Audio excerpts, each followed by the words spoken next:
it comes to their pains becomes your pain. And especially I know that is there a specific time now that many are worried, some are hospitalized, people are dying, and you chose that, alhamdulillah, to come to the center, and this is a sacrifice for you. Some are worried here, and some are coming with stress, but still they believe that they owe Lady Fatima alayhi salam this, they owe Rasulullah this to come. And sometimes, not everything is pleasant. Sometimes you have to go to ziyarat, and there's danger in that ziyarat. Sometimes you go to the masjid, there might be, dangers in that masjid. And everyone knows for themselves what best to do. We can't judge them. They know the best to do. But those that are present here, I would like to thank you. And sincerely, I'm sure that Rasulullah thanks you, because he is the father of Lady Fatima alayhi salam. And a father cannot be indifferent when it comes to the daughter. As I said, when you go to your funeral, you see always the immediate family members are right outside the door. And especially when you go to a funeral when someone is young, you see that type of funeral is different than other types of funerals. We are at the majlis of Lady Fatima alayhi salam, that she has been martyred at the age of 18. So I'm sure that Rasulullah will give you inayat, and this is Masjid Al-Nabi, this is named for the Prophet of Islam. And the best way to make the Prophet of Islam happy is to remember his daughter, Lady Fatima, which is a part of him. Bad'atun minni, man adaha adani. Whoever bothers her, whoever upsets her, whoever abuses her, has abused me. We're talking about seeking wisdom through the speech of Lady Fatima alayhi salam and sermon of Fadak, a speech, a lecture that has been recorded by Ibn Tayfur in about 200 Hijri, which is a Sunni source in the book of Balaghatun Nisa. There are different sections in this khutbah, and I recommend for you during this time to review this khutbah. It's not too long, but there's different categorizations and different parts. The first part last year, which I spoke about, was about Tawheed and the oneness of God through the speech of Lady Fatima alayhi salam. And remember, when you hear these lines and parts of the speech, it's not a speech that was prepared and written, you could say, or others wrote the speech for her. It was a speech at that time, the tragedy, the taking away Fadak from her, taking away Ali alayhi salam from his walayat, that people did not attend the funeral of her father. Rasulullah did not have a funeral, a public funeral, as how he was expected to have the entire city of Medina come. It was just Imam Ali alayhi salam, a few people, while they were fighting for power. So we understand that during such a time and during such pains, Lady Fatima alayhi salam gave this speech. And it really shows that her knowledge is knowledge of God. It is not knowledge that has been taught. It is a different type of knowledge. And I want you to, when we go through this, to look at the wisdom that this lady, the daughter of Rasulullah, and infallible Ma'suma Fatima alayhi salam gives. So we reached this part. We talked about the section of God. Last night we talked about the section of how she introduces Rasalat and prophethood of her father. And today she is going to talk about some of the philosophies and wisdoms behind the taklif that we have, behind some of the obligations that God has given us. So before she even talks about, you could say, Fadak and her rights, she gives us an encyclopedia of ma'arif and understanding the world. So here she starts with this. Talks about the wisdom of rulings. فَجَعَلَ اللَّهَ الْإِيمَانَ تَطْهِيرًا لَكُمْ مِنَ الشِّرْكِ. Faith has been set to cleanse you from polytheism. So the philosophy and the wisdom behind Iman is that it cleanses us from shirk. Now this is something interesting for us to know, is that many times you hear narrations and it talks about the philosophy behind an action. A lot of times that is not al-illa at-tama, the complete cause. It is just a benefit. It's talking about the benefits, or it's talking about the wisdom of that action. For example, when you talk about Sawm, لَعَلَّكُمْ تَتَّقُونَ. Sawm is good because it causes taqwa, or sometimes Sawm is good because fasting is good because it is healthy for you. These are hikmahs, hikmah of fasting. We might not necessarily know the exact illah and cause, but we know the benefits that it's mentioned. So when we go through these hikmah, and as you go through the hikmah of Nahj al-Balagha, notice that this is wisdom. Wisdom, hikmah, is different than illah. Wisdom is that benefit that you're receiving. It's not what's causing that thing to be wajib necessarily. So it's interesting here. So we could say here, maybe you say the wisdom, the hikmah, not necessarily the philosophy, the hikmah, the wisdom, not the cause. Behind Iman is to stay away and to be cleansed from shirk. Very beautifully, if you think about it, before our ahkam and before the divine laws reach us, and she talks about this, she talks about the purpose of all of this is Iman. The purpose of all of this is to stay away from shirk, to stay away from polytheism.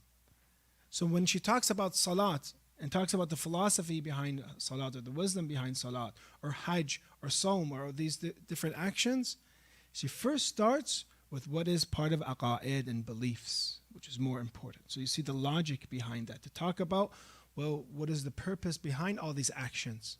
It is to take away yourself and be cleansed from shirk, from polytheism. Now, why shirk? What's usually the opposite of Iman? Usually shirk is not disbelief, kufr. Iman and kufr. But here, why? Done commentary, they're asking, why does she say it will purify you from shirk, polytheism? You have tawheed and shirk as opposed to shirk. You have Iman opposed to kufr and disbelief. Some say this one explanation, that the time period before her father came was a time period where there was idol worship. There was, the mushrikeen. So therefore the Prophet came and Iman came and Islam came and rid Arabia of polytheism. So maybe that is one explanation you can give. That Iman is opposed to shirk because Iman is teaching you Tawheed. And at that time, the issues that Arabia had was polytheism. Another explanation we can give is that, Iman in reality is saving us from shirk, because in reality there's two types of shirk. There's either a shirk that's jali and the shirk that's khafi. Okay. Shirk that is jali, it is real polytheism, goes back to beliefs and aqa'id. Shirk that is khafi goes back to akhlaq and ethics. What's the difference between these two? Shirk that's jali means that you worship another creator. You believe in another creator. You believe in another Lord, which these are haram, these are things that we are opposed to the message of Islam. Or that you believe that, for example, the attributes of God are separate than His essence when it comes to attributes. This is shirk and polytheism, meaning that you're worshipping more than one God. Shirk that's khafi is a shirk that is more in akhlaq, and a lot of times this can be incorporated in the life of a Muslim. And it's not that necessarily shirk that a person leaves Islam. The person is still Muslim if he has this type of polytheism. But it means that their intentions, their worldview is not tawheedi, is not from the oneness of God. It means that some examples, tawakkul, and trusting in Allah is weak. They don't view the world that Allah is truly administrating everything, that Allah is giving their rizq, so their eyes are in other places. Their eyes are, this came from my boss, this came from myself, my smart business plan that I had. They leave that idea that rizq is completely, everything in this world completely is from Allah. Even if we have free will, everything is from God. Even if He permits it, even if I drop this laptop and it falls here, it is from Allah. Because you cannot separate the universe from God. So therefore this would be shirk. So somebody that believes, and this might sometimes happen to us on mistake. We forget sometimes. Something good happens to us. Oh, I think, it's either a skill I have or something that I did. I forget that this is from God, min Allah. So Allah gives permission for everything in this. Whenever evil happens, yes, that is from us. But at the end, this is a result of him giving permission to have free will. And this is, the life of it, the test that we have in this world. Another example that it's khafi shirk could be examples that a person does riya. A person, shows off in front of others. And he doesn't do something that is sincere in his worship. And he has nifaq and hypocrisy, God forbid. And he does things, as we have in tradition from Rasulullah, that finding shirk is harder than an ant of Mount Safa. That this might exist in us. So we have to examine tonight, are we true muwahhids? Do we truly have tawheed? Sometimes we view the word tawheed as something, okay, I'm a monotheist. That's it. Let's go to the next topic. But when you ask some of the urafa and mystics, they ask, for example, Ayatollah Abdul Karim Kashmiri, describe your teacher for me, Arif, your teacher, Ayatollah Seyyed Ali Qadi. And he says in one sentence, because the urafa, a lot of them don't speak much. And he said in one sentence, he was muwahhid. He was muwahhid. Meaning that he really believed, he lived in believing that Allah is his creator, Allah is his Lord, and he should only worship God. He shouldn't worship anybody else. And if he gives respect to others, and if he gives love to others, it is because of God he does that. Even if he loves his children, that love is because God wants that love. So if he separates that, and sometimes a command comes from him to allow your son to go to a battle, for example, as you have in Karbala, to go to a battle, then he has to say, okay, son, go. He can't allow that love of his son to be in front of Allah, opposed to the love of God. So everything we see in what we love, in what we trust, in what we do, is for God. So this is something, sometimes we don't understand the depths of Tawheed. So Lady Fatima alayhi salam, فَجَعَلَ اللَّهَ الْإِيمَانَ تَطْهِيرًا لَكُم مِّنَ الشِّرْكِ. Faith has been sent to cleanse you of polytheism. If you really think of it, how beautiful of a statement this is. True faith and true Iman in God and true worship of God separates you from al-aghyar, anything else but God. Either khafi or jali. Either in beliefs and theology, you can say, or in ethics. That I live a life as a true muwahhid. And Iman has come for this, so that I can only serve Allah. Let's examine our own lives. How many times do we forget, or how many times do we serve others? Or we at the end we worship others, we worship our own nafs, or worship our own desires. How come we can't rid ourselves from shirk that is khafi? And how much do we really believe in that tawheed that is jali, in that manifest tawheed? When you look at shirk, you see, for example, and when you look at Iman, you see how important, and again, I'm talking about the logic of this khutbah, that before she talks about salat and fasting and saum and hajj and jihad and all these other things, she talks about that one fundamental principle that if it doesn't exist, your actions won't count. It's Iman. Yes, question, how about non-Muslims? Does it mean that all of them will go into hell or not? No, we're not saying that.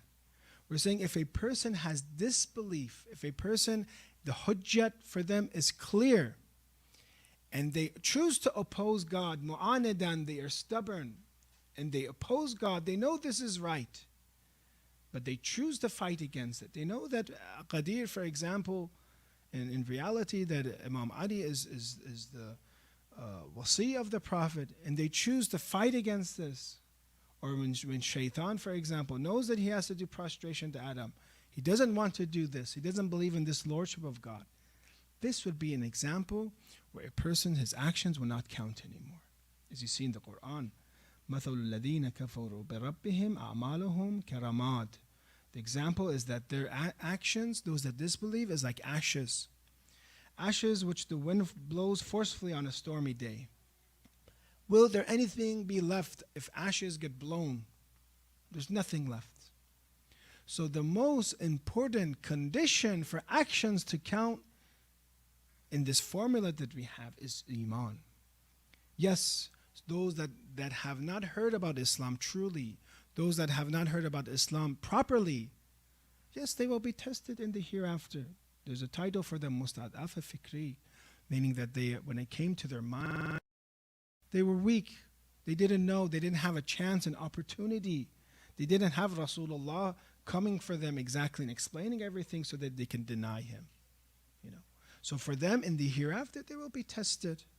A lot of times, unfortunately, we haven't done a good job spreading the message of Islam and being able to tell people about God and Rasul and the Prophet. So therefore, that hujjah is not clear for that person.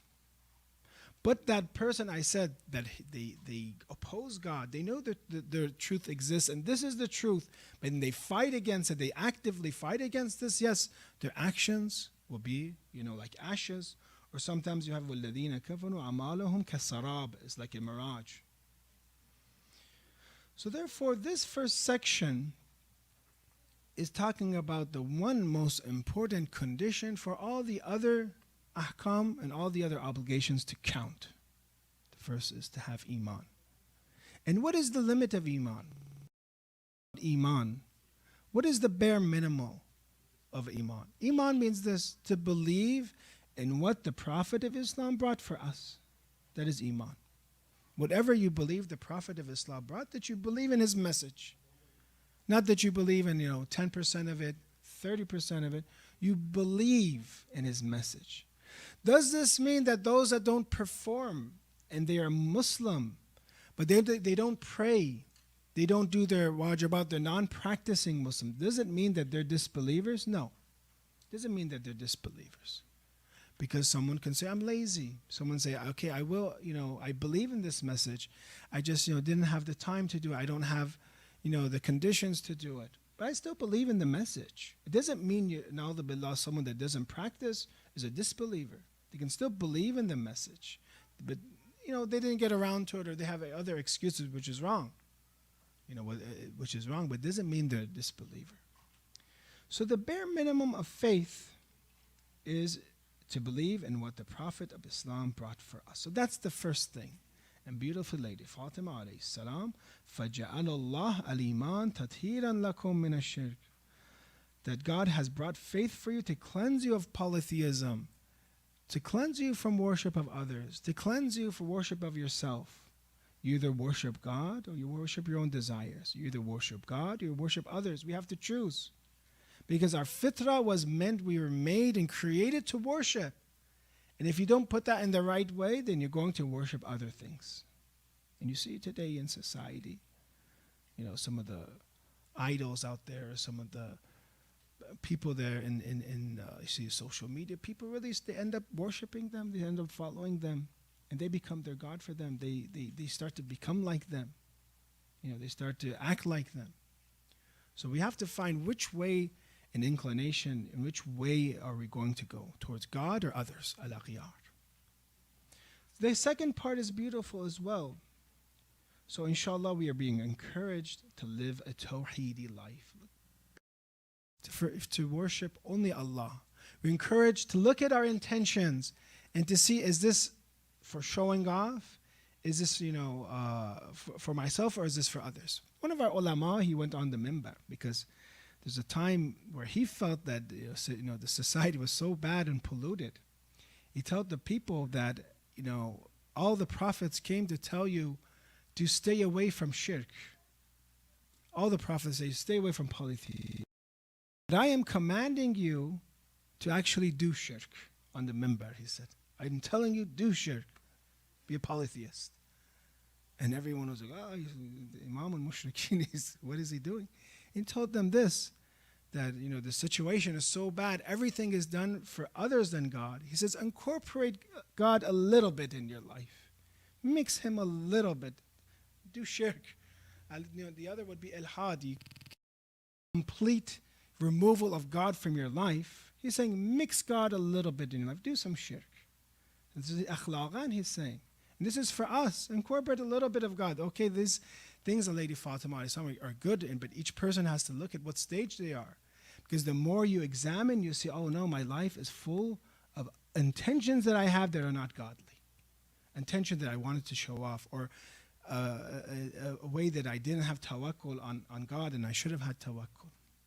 So therefore, you see the importance of the first step is that you see Tawheed is a hierarchy in akhlaq. A hierarchy. There are those that truly they reach a stage like Ahlul Bayt on his own, that there's absolutely nothing else but God. Everything is Him. They're focused on Him, and all their actions are for Him. And that is, the best state to save us from shirk, to save us from polytheism. So that's one problem. And what's the solution? Iman. The more you believe, the more you act, the more good you do, the farther away you'll go from shirk. The second problem that people have, and Lady Fatima is addressing this. Again, this is khutbah Fadak, stealing Fadak. Before all of this, she's mentioning, how the origination of the universe, mentioning, the Prophet of Islam, and mentioning that he was, a prophet and chosen before even being before others were created. Now she talks about another problem, and that we see al-kibr, the problem of pride. And what do you think right now is the answer to pride? How can we get rid of pride and arrogance? وَالصَّلَاةَ تَنْزِيهًا لَكُمْ عَنِ الْكِبْرِ. Salat, prayers are prescribed to keep you away from pride. What is the relationship between salat, praying, and arrogance and kibr? What is the relationship? One way we can look at this is that when a person doesn't worship God in the way we are constructed, if a person doesn't do sujood and when you actually look and you see how the traditions beautifully from Rasulullah, he talks about لِكُلِّ شَيْءٍ وَجْهٍ وَوَجْهُ دِينِكُمْ الصَّلَاةِ. Everything has a face, and the face of your religion is prayer. The manifestation of your religion, if you want to show a picture, according to this, it is salat. Why? Because salat is ubudiyat. Salat is worship. Salat is servitude. Salat is prostration. Salat is, bowing. Salat is purity and tathir before you talk to God. So therefore, if a person doesn't perform this, and this is the way that Allah, and she understands this because she's connected with divine knowledge, saying, if you do not worship God, if you don't do salat, you will be arrogant. You won't realize that you start bowing to yourself and your own desires. You start becoming boastful. Salat keeps you humble if a person does it right. If you try to imagine an act of worship, if you wanted to draw humility or design humility, could you draw and design it any better than salat? Sujood is one part of salat. They come to the Prophet of Islam, in hadith it has. They come to him and they like Islam. They're actually rich, mashallah, rich businessmen. They came to the Prophet of Islam, they're mushrik. But they wanted to become Muslim, but they said, remove this sujood, we don't like it. And the Prophet in hadith has, La khayra fi deen, laysa fihi ruku' wa sujood. There's no khair in religion if that religion does not have bowing and prostration and sujood. So khair for us is this. And sometimes you forget that salat for you, what an absolute rizq it is for you. That Allah wants you to talk to Him in the most humble and the most complete mannerisms that we can have. It's adab. When you talk to God, you have adab. You practice cleaning yourself, doing wudu, washing yourself. Sometimes Imam Hassan Aysam would shake, in his wudu. And you practice, you hear the call for prayer, and you recite from God's book. You stand in such a way. Amir al-Mu'mineen in hadith has the way he would do salat as a pillar, as a structure. He would be so firm. When he would do ruku', so strongly he would do ruku', sometimes a bird would sit on his back. A very beautiful. Imagine the sujood of Imam Ali, the sujood of Imam Zayn al-Abidin alayhi salam. So you see an absolute illustration of how to be mu'addab and how to have manners in front of God. In one direction, facing Him, reciting, and how things easily become batin in salat, not eating, not drinking. Absolute, perfect manner, because He's our Lord, because He is God, and He deserves to be worshipped. Do you see in any other religion such humility and adab and good mannerisms to worship God? So when a person does this, you have to do it in front of everyone. And that's the problem that these rich people had. They didn't want to do it maybe in front of everyone. They don't want to go on the ground in front of everyone. It would be something that would be, a sign of disgrace for them to go down on the ground. But sometimes you look at brothers and you go to universities, at work, it's challenging sometimes. In schools, it's challenging.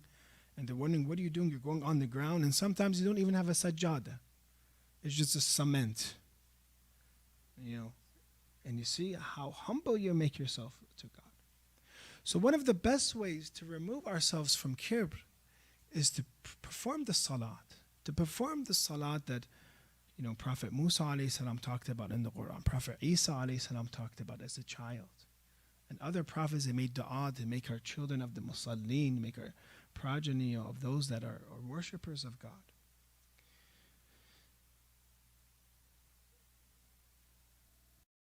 Allah, how in love He is with salat. Ja'al Allah jalla thana'u qurrata ayni fi salat. He says that my love, the light of my eyes is salat. This is what I love. And you see, sometimes if you're not really attracted to worship, that's a problem. Our teacher, Sheikh Ahmad al-Mushtari, constantly said if you don't really get attracted too much to worship, he says because you're sick. He says we have sicknesses because when the heart has other inclinations and attractions, that heart is already full. There's nothing else, it's full of the dunya. But the Prophet explains this is how attracted I am to salat.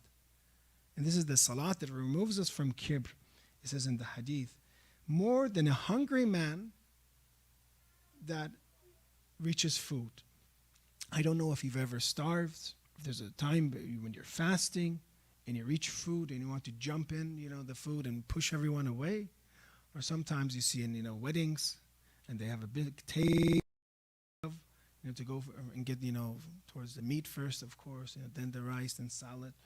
So you see how hungry you are sometimes and how anticipating you are for food. He says, for me, more than that hungry person for food.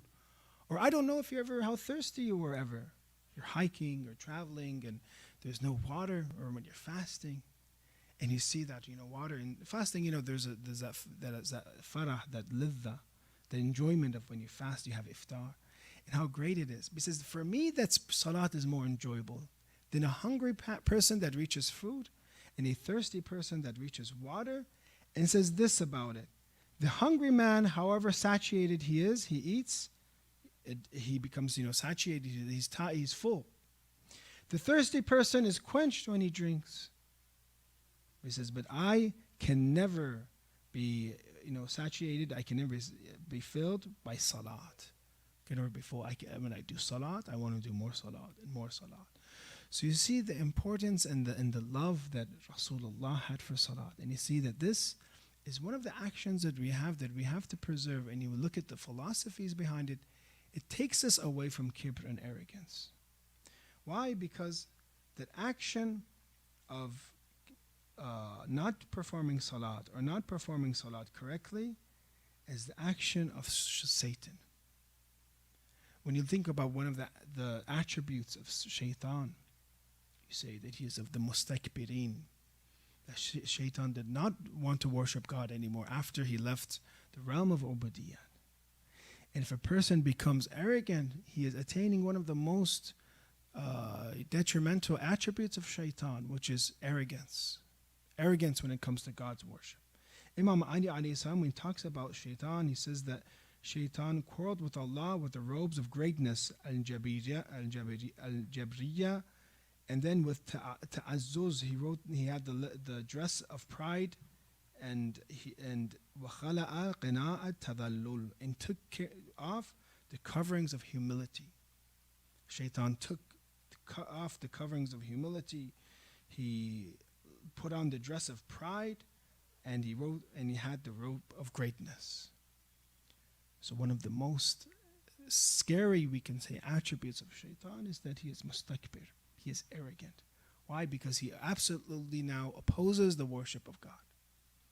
So we need salat, we need worship, and this worship at the same time is purifying us from being, mutakabbir, taking us and humbling us. Each salat that we do, it balances us.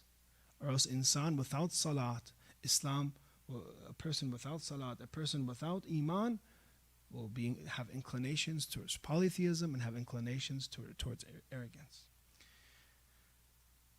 You see, in general, the Quran has كَلَّا إِنَّ الْإِنسَانَ لَيَطْغَى أَنْ رَآهُ اسْتَغْنَى. Insan will rebel because he sees himself self-sufficient. And this has been the historic mistake of man, that he has seen himself as being self-sufficient. He has not done sujood to God. Let's continue. Was zakat. Then she talks about the hikmat of zakat. Was zakat tazkiyatan din nafs wa nama'an fil rizq. And charity has been prescribed to purify oneself, to make someone grow. You know, zakat, when given, you can say khums is part of this. When you give charity in the way of Allah, you're purifying your money, you're purifying your life. Because that's what zakat means, is tazkiyah. وَنَمَاءً فِي الرِّزْقِ. Actually, a lot of people, they think when they give khums, when they give zakat, they think that it's going to be less. But actually in this hadith, and Lady Fatima is talking about, it's going to increase us in sustenance.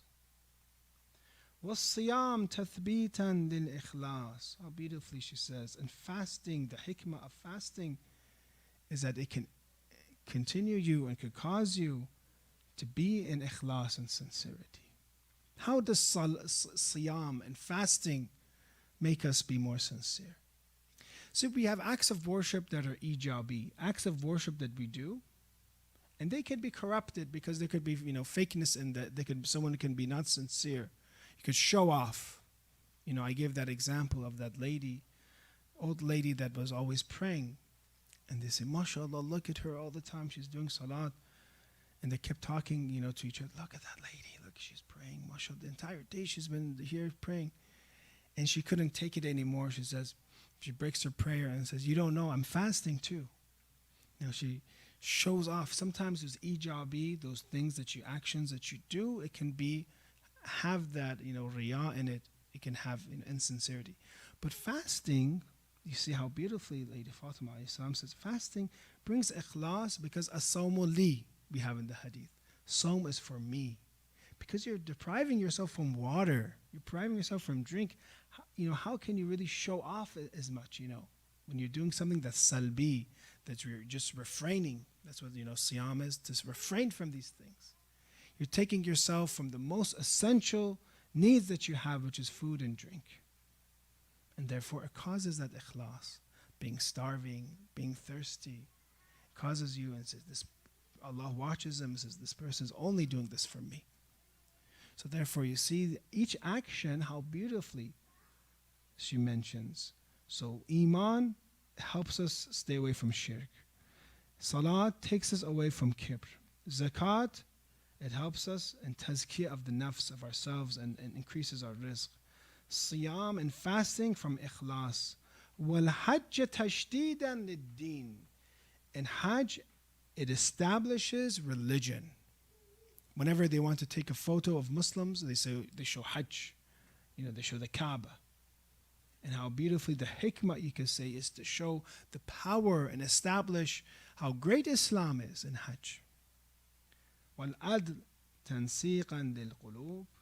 Justice is prescribed to establish proper harmony in the hearts. وَطَاعَتَنَا نِظَامًا لِلْمِلَّةِ. And the obligation to obey us, Ahlul Bayt alayhim salam, has been prescribed to set up order in the community. You have been ordered to follow Ahlul Bayt so they can be the imams. And they can give order to the millah. They can be the imams and they can govern society. So the time period that we're at is the time of occultation. But the original design and how Allah wanted, the irada of Allah, the irada, you can say tashri'iyah of Allah, that He wanted Imam Ali to be followed, then Imam Hassan and Imam Hussein, so they can take possession of the government of Islam, government of the world. If they were followed, they would organize the world in such a way that there would be no poverty, there wouldn't be people that are sick in the way that we see, there wouldn't be discrimination. And we see how when Imam Mahdi Ajallah Ta'ala Faraja comes back, you see there will be this nidam, there will be this prescribed order in the community. وَإِمَامَتَنَا أَمَانًا لِلْفُرْقَى. And the authority has been prescribed to save the differences. Then later on, I'm going to have you, inshallah, if you want, to read more of the ahkam and philosophies of ahkam in Khutbah Fadakiyya, to understand the fact that all of these obligations that Allah has given us is for ourselves, and all of them have benefit. But unfortunately, many of us have not realized, that there's such great benefit in all these wajibat and such great mafsada in these muharramat, these things that Allah has for us.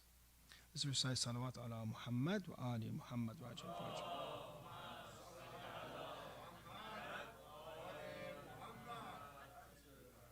If you can dim the lights. So inshallah, we ask Allah to take us away from shirk, from kibr, arrogance, and take us towards ikhlas, inshallah. When you look at one of the ziyarats of Lady Fatima alayhi salam, and you say salams to her, Ya mumtahana, imtahanaki Allah alladhi khalaqak, qabla an yakhluqak. You see, in this ziyarat, the Lady Fatima alayhi salam was tested very clearly, was tested before He created you, before bringing you to this world. That she, in a way that we don't know necessarily, was tested in the other world. Then she was brought to this world. فَوَجَدَكِ لِمَمْتَحَنَكِ صَابِرًا. And Allah saw you that you were sabir, that you were enduring during those trials. Maybe why? Because He knew that when God would send her, she would have lots of trials and tribulations. That she was tested once, and Allah saw her sabira and then brought her to this world. Then you see, continuing, it says, فَإِنَّا نَسْأَلُكِ إِن كُنَّا صَدَّقْنَاكِ. Thus we ask you, Ya Lady Fatima, we ask you, and you're addressing her directly, that if we really do tasdeeq of you, we really believe in you, إِلَّا الْحَقْتِنَا بِتَصْدِيقِنَا لَهُمَا, that you include us and you attach us to those two. You attach us to Prophet Muhammad and Imam Ali. Meaning that the connection between us and Imam Ali and Salam, according to the ziyarat, is her. She connects us with Rasulullah. She connects us because it's the daughter of Rasulullah, and she's very similar to Rasulullah. She connects us with Ali ibn Abi Talib because she's the defender of the walayat of Imam Ali. So brothers and sisters, tonight, if you want the Rasalat of the Nabi, if you want the Imamat of Ali alayhi salam, connect to Lady Fatima, as in this ziyarat, she connects us to Rasalat and Imamat. Imam Ali alayhi salam, in such a night, you see, before when he would see Lady Fatima, he was very happy to see her when she was healthy. وَقَدْ كُنْتُ أَنْظُرُ إِلَيْهَا فَتَنْكَشِفُ عَنِّي الْهُمُومُ وَالْأَحْزَانُ. When I would look, my humum, my grief would be removed when I would see her. But now when Amir al-Mu'mineen alayhi salam is seeing Lady Fatima, we talked about in such a night like tonight, she passed away. Now it is time for the ghusl and takfeen and tahneet of Lady Fatima. It is time for Imam Ali alayhi salam to say goodbye to her. But she is happy because we have in the hadith that when Rasulullah told her something, she was sad. And when he told her something else, she was happy. He told her that soon I will be leaving, but you will be the first one to join me. Now Rasulullah is happy that his daughter is joining her. And from all the dhulm and oppression that she had, she's going to be separated from this world of oppression. But she's going to be leaving Ali alayhi salam. The Ali that every time he would see her, he would forget, and his gham was removed. Fatemiyya is Ashura. Her uprising was very successful. Her uprising today, brothers and sisters, we are in debt to Lady Fatima because we are here because of her. If she did not stand up against the usurpers, if she did not make it clear, maybe we would not be here. They wouldn't be followers of Imam Ali. She is a sign of the victory, the fact that you are here right now. it is a sign of the victory of Lady Fatima that she gave her life for walayat, and walayat was preserved. They say that Al-Nabi Amini was in Medina, one of our great scholars. And also his entire life was about Imam Ali. He wrote Al-Ghadir.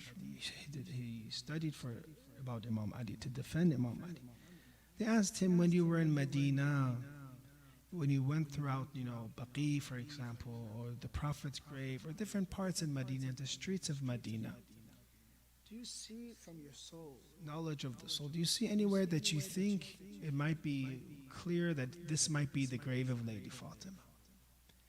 It is said that he said that he became very upset and began to cry. He said, when I went to Medina, all of Medina, I felt that dhulm and oppression, and all throughout the entire city. Because in one part of that city, one part of the streets, it is where possibly Lady Fatima fell on the ground and was scrambling on the ground to defend Imam Ali alayhi salam. And one part of that city, she had Baytul Ahsan and would cry day and night because they said that she is crying too much, the people of Medina. She said of Baytul Ahsan, the house of grief. So all of Medina, Allama Amini says, it is the house of grief for me, it is a place of grief. Such a night we say that the duty of Lady Fatima is done. Her defense of Imam Ali is done.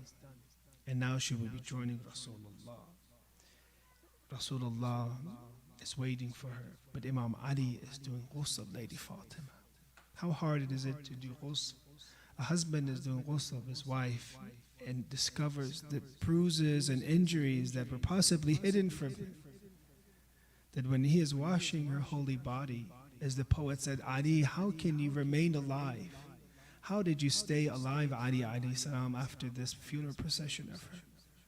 That you realize what they have done, the injuries they did to your wife. We see that Imam Ali alayhi salam, as we have in the wasiyat of Lady Fatima alayhi salam, that she wants Imam Ali alayhi salam when she says, هَذَا مَا أَوْصَتْ بِهِ فَاطِمَةَ بِنْتِ مُحَمَّدٍ, and I tashhadu an la ilaha illallah, her wasiyat, her will, wa anna Muhammadan abduhu wa rasul, wa anna al-jannah haq, and I bear witness that the paradise is true, wa naru haq, and the hellfire is true, wa anna sa'a atiya la rayba fiha, the day of judgment is true, there's no doubt about it, wa anna Allah yub'athu man fil qubur, and Allah will resurrect those that are in the graves. Ya Ali, this is my will. Ana Fatima bint Muhammad. So Imam Ali was reading the will of his wife. This is me, Fatima, the daughter of Muhammad. Zawwajani Allah minka la'akuna laka fi dunya wal akhirah. So that I can be, Allah married me with you. Our marriage was with Allah, was through Allah. So that I can be for you in the dunya and the akhirah. And then it mentions, Hanitni wa ghasilni wa kafidni bil layl. Do tahnit of me, do ghusl of me, and do kafan of me at night time, Ali. How much dhulm happened to her that she does not want anyone to know about her funeral procession. She doesn't want anyone to come. What did the people of Medina do to her that they were not invited? Wa kafinni bil layl wa salli alayya, and pray upon me. Prepare my body, do ghusl, tahnit, shroud me. وَأَدْفِنِّي بِاللَّيْلِ, but when it comes to my burial, bury me privately. Bury me at night. وَلَا تُعْلِمْ أَحَدًا, and do not tell anybody. Then it says, وَقْرَأْ عَلَى وُلْدِ السَّلَامِ إِلَىٰ قِيَوْمِ الْقِيَامَةِ. Ayatollah Wahid says this to those that are Sadat, to all those that are in a way related to Lady Fatima. Send my salams to them until the day of judgment. All my children, send my salams to them. She sent salam to you, those that are Seyyed, those that are Sadat. She sent her salam. So Imam Ali alayhi salam is now burying Lady Fatima. A few people are there. It is maybe 7 people, they say. Imam Hassan, Imam Hussein, Imam Ali alayhi salam is there. Salman, Miqdad, Abu Dhar, a few people. See, Rasulullah didn't have a funeral like this. Lady Fatima didn't have a funeral. Imam Ali alayhi salam didn't have a funeral. Ahlul Bayt alayhi salam in general did not have a funeral. Imam Hassan had a funeral, and you see with the way that they shot arrows at his holy body. And of course, Imam Hussein alayhi salam did not have a funeral. So this is the Madloom. They were like their mother, Az-Zahra. This is, you see, Salman, Iqdad, Abu Dhar. It's there. And you see the statements of Ali alayhi salam, وَاقْتُلِسَتْ الزَّهْرَى, meaning that Zahra has been taken away from me. Zahra has been stolen from me, Ali says alayhi salam. فَلَقَدْ اسْتُرْجَعَتَ الْوَدِيعَ, and now Rasulullah, I am giving back this trust. You trusted me with your daughter, now I am giving her back to you. I'm giving back the trust. وَأُخِذَتِ الرَّهِينَ, and now I have to give her back. So Imam Ali alayhi salam is burying Lady Fatima alayhi salam in a night like this. Nobody is knowing, very private. Maybe only 7 people are there. Khayru, the best women that have ever been created, the best women. There Imam Ali alayhi salam says, فَلَمَّا نَغَذَ يَدَهُ مِن تُرَابِ الْقَبْرِ, now his hands are in the grave. And he lifts his hands from the grave. Haja bihil hoz. Now they say that Imam Ali, some say that he's about 33 years of age. But after this, they say his hair became full of white hair, gray hair. He did not have any dark hair anymore. Ali alayhi salam has now inkisar, he is broken. And you see in the hadith it says, فَأَرْسَلَ دَمُوَهُ عَلَى خَدَّيْهِ, and you see the tears of Awwal Madloom coming down on his cheeks. Ya Ali, you buried your wife Fatima Zahra in such a way. But la yawm ka yawmaka ya Aba Abdullah, but your son Hussein alayhi salam in Karbala, he did not have a funeral. You were there, Hassan was there, Hussein was there. But your son Hussein will be very gharib, he will be estranged, he will be martyred thirsty without water given to him. He will be trampled with horses after he is martyred. He will be beheaded and left alone in the desert of Karbala. This is your son, Ya Zahra. This is your son, Imam Ali alayhi salam. This is the night of the ziyarat of Imam Hussein. And we ask Allah, inshallah, because of Lady Fatima, to give us ziyarat of Imam Hussein and give us Karbala, inshallah. Ya Allah, we ask you to give us Hajj, inshallah. Ya Allah, we ask you to give us Iman that takes us away from shirk. We ask you, Ya Allah, to give us Salat that takes us away from kibr and arrogance. Ya Allah, we ask you to give us Siyam that takes us away from insincerity and takes us towards ikhlas. Ya Allah, all those that have defended the shrines of Ahlul Bayt, either physically or intellectually, may Allah bless their souls, inshallah. Ya Allah, all those that have in the way of Islam have helped the mu'mineen, inshallah, that have helped out in this masjid, either providing tea, setting things up or help organizing this event. Give them, inshallah, reward of the majlis of Lady Fatima alayhi salam to the marhumeen, inshallah. Ya Allah, we ask you, the founder of this masjid, Allah may bless him and take him with Lady Fatima Zahra, inshallah. Ya Allah, forgive our sins and give us, inshallah, the opportunity to serve our Imam of age, Imam Zaman, inshallah. Sallallahu ala Muhammad wa ali Muhammad.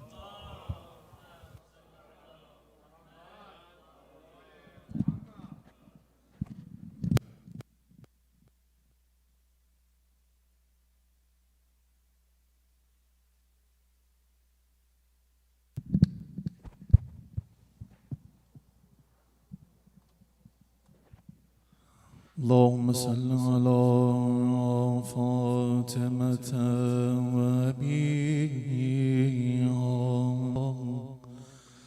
وبعلها وبنيها وسر المستودع فيها بعدد ما أحاط به علمك. ای مادر غمخوار،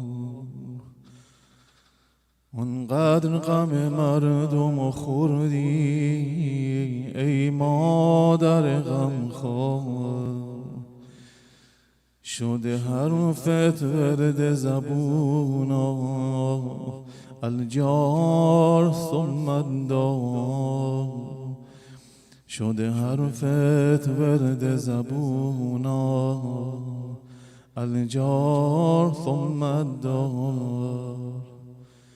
نگرانم من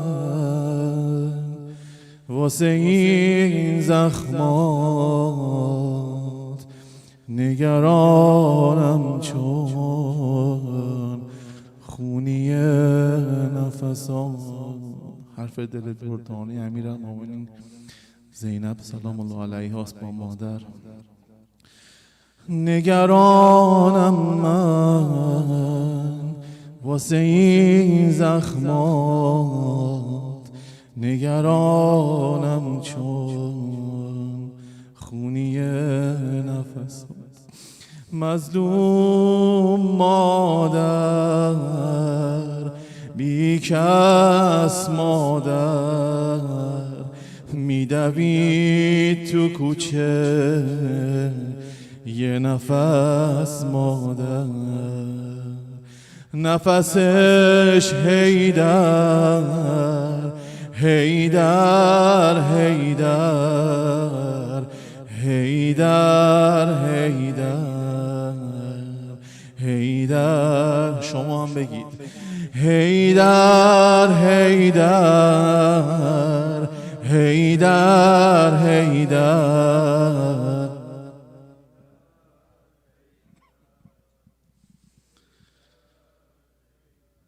باز مشغول کاری با لبخند که انگار نه انگار که ازت دوتا دنده شکسته بین در و دیوار، بین در و دیوار. چه شده پهلوت کبوده بازود، چه برم داره گوشه ابرود. ای جان مادر، بی کس مادر، ای جان مادر، بی کس مادر. چی شده پهلود کبوده بازود، چه ورم داره گوشه ابرود. ای جان مادر، بی کس مادر، ای جان مادر، بی کس مادر. بگید ای جان مادر، بی تشریف برید جلو چند دقیقه خیلی کوتاه. ای جان مادر، بی کس مادر، ای جان مادر، بی کس مادر، ای جان پرم شکسته مثل کبوتر، پرم شکسته مثل کبوتر، دلم گرفته کجایی مادر. پرم شکسته مثل کبوتر، پرم شکسته مثل کبوتر دلم گرفته کجایی مادر پرم شکسته کبوتر پرم شکسته مثل کبوتر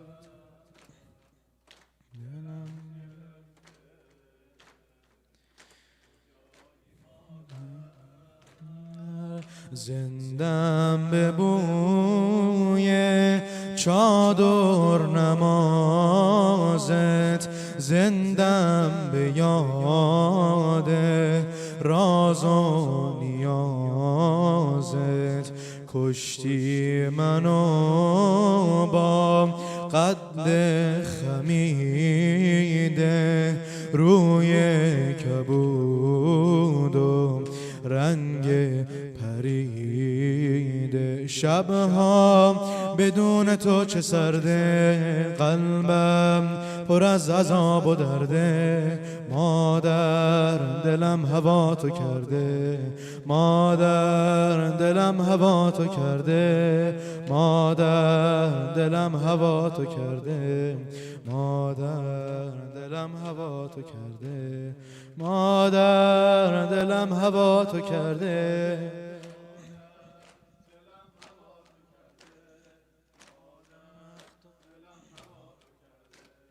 مادر دلم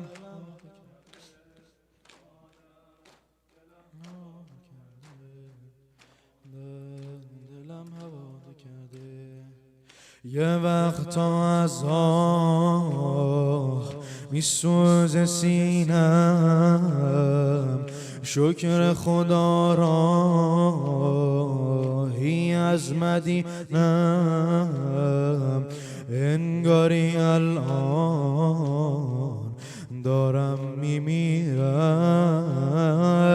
که مادرم میبره منو رو پاش گذاشته سر منو میگیره با آستین خودش اشک چشای تر منو اشک چشای تر منو شبها بدون تو چه سرده قلبم پر از عذاب و درده مادر دلم هوا تو کرده مادر دلم هوا تو کرده مادر دلم هوا تو کرده مادر دلم هوا تو کرده مادر دلم هوا تو کرده دلم هوا تو کرده مادر دلم هوا تو کرده مادر دلم هوا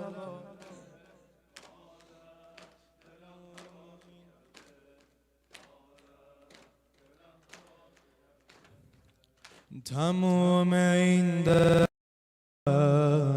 با من میمونه تموم این درد با من میمونه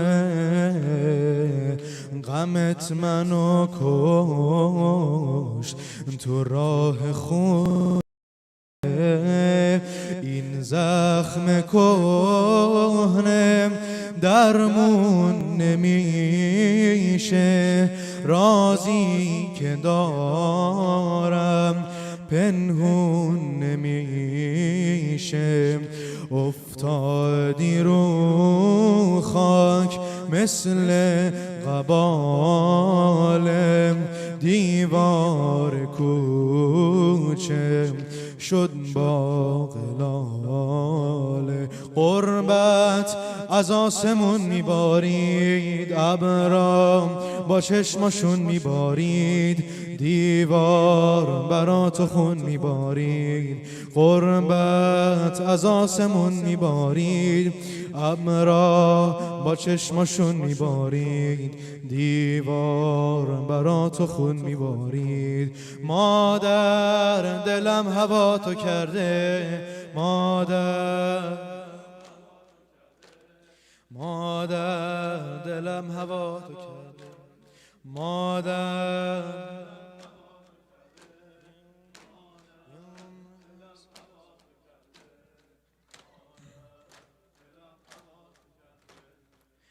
یه عمر از درد میسوزه قلبم، به کوچه ها چشم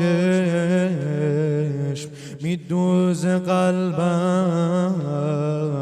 چی اومد اونجا به روز قلبم؟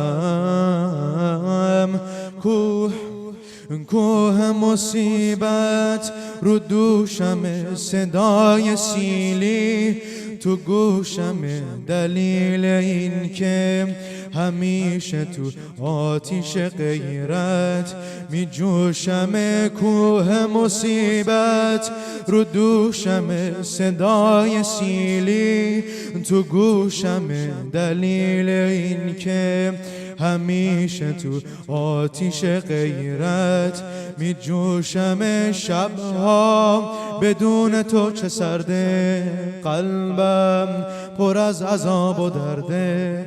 مادر دلم هوا تو کرده، مادر دلم هوا تو کرده، مادر دلم هوا تو کرده، مادر دلم هوا تو کرده، مادر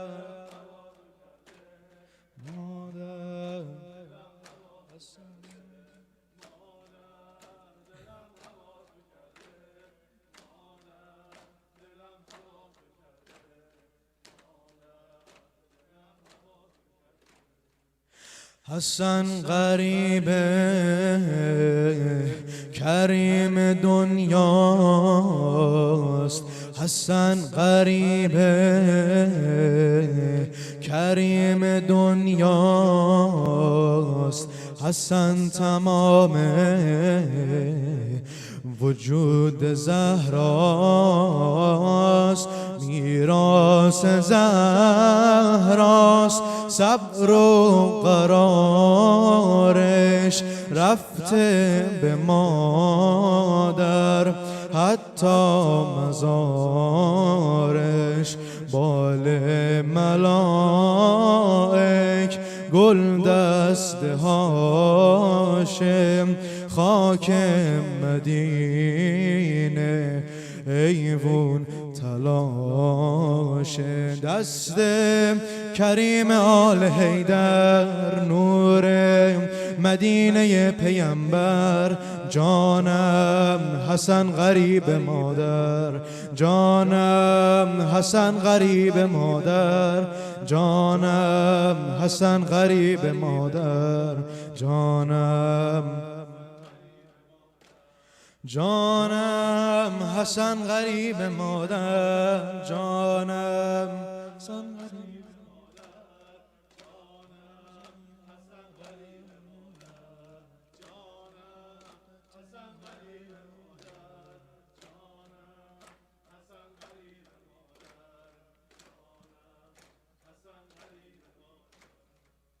روزه مادر شهادت اینم، وصیت من به زینب اینم. اشکات بمونه برا حسینم، عریان میشه پیکر حسین، به نیزه میره سر حسین.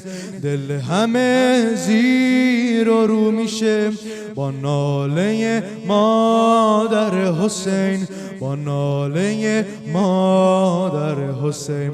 یه مادری که با ناله تو دریای گوداله، میسوزه برا داغ ته پر لاله. جانم حسین غریب مادر، جانم حسین غریب مادر، جانم حسین غریب مادر، جانم حسین غریب مادر، جانم حسین غریب مادر، جانم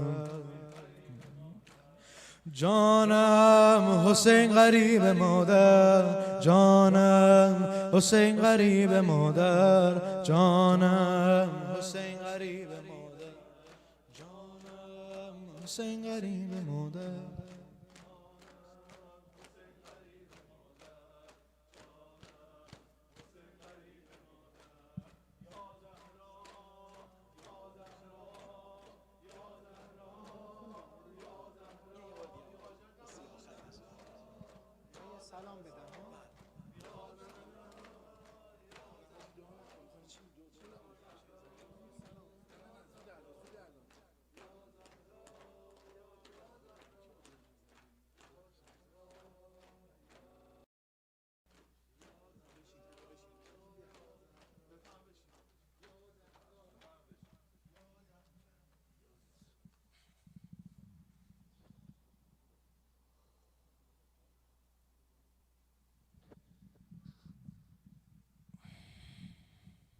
تماس دعا.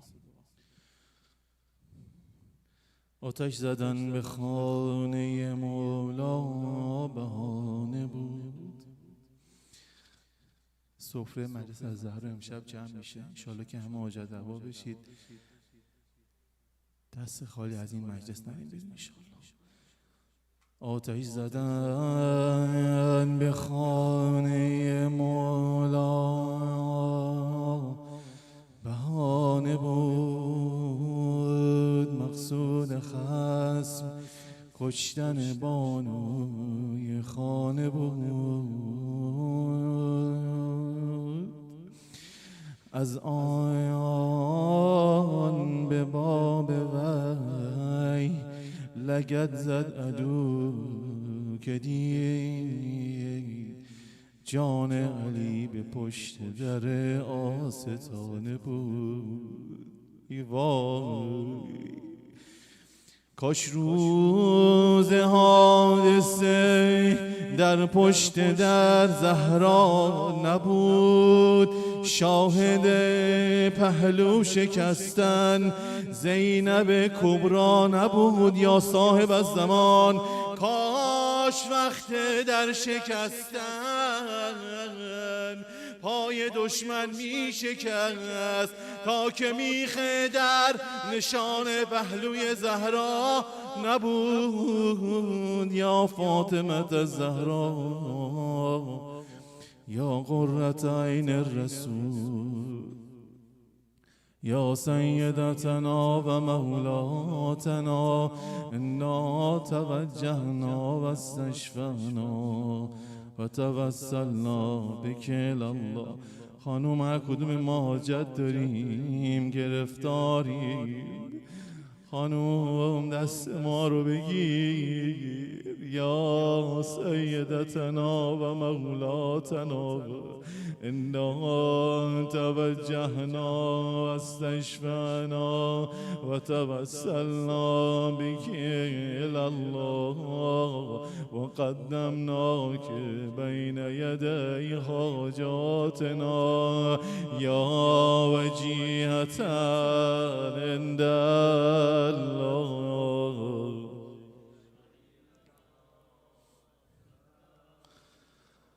یا وجیهة عند الله.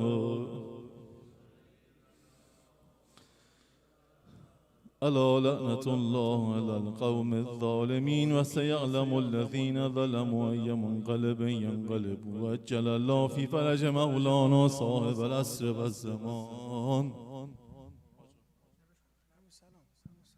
صلى الله عليك يا أبا عبد الله. السلام عليك يا ابن رسول الله.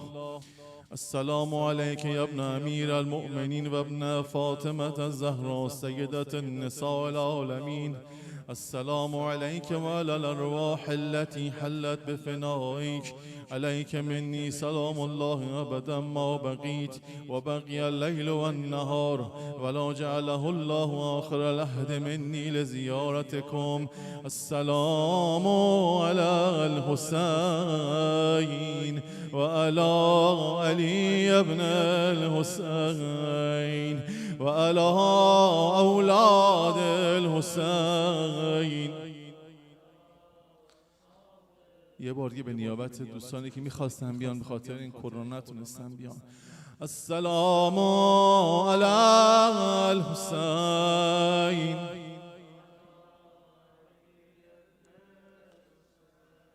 و علی اولاد الحسین و رحمت الله و برکاته. السلام علیک یا ثامن الحجج یا علی ابن موسی الرضا المرتضى شمس الشموس یا انیس النفوس یا مدفون و الله و برکاته. السلام علیک یا ابا صالح المهدی اجل الله تعالی فرجک و سهل الله مخرجک.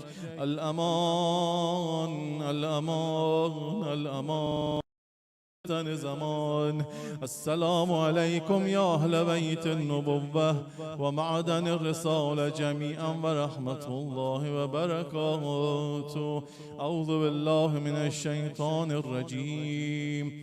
سفارش دعا 3 مرتبه آیه شریفه رو میخونیم قبل از اینکه مجلس ختم بکنیم. اعوذ بالله من الشیطان الرجیم. اما یجیبون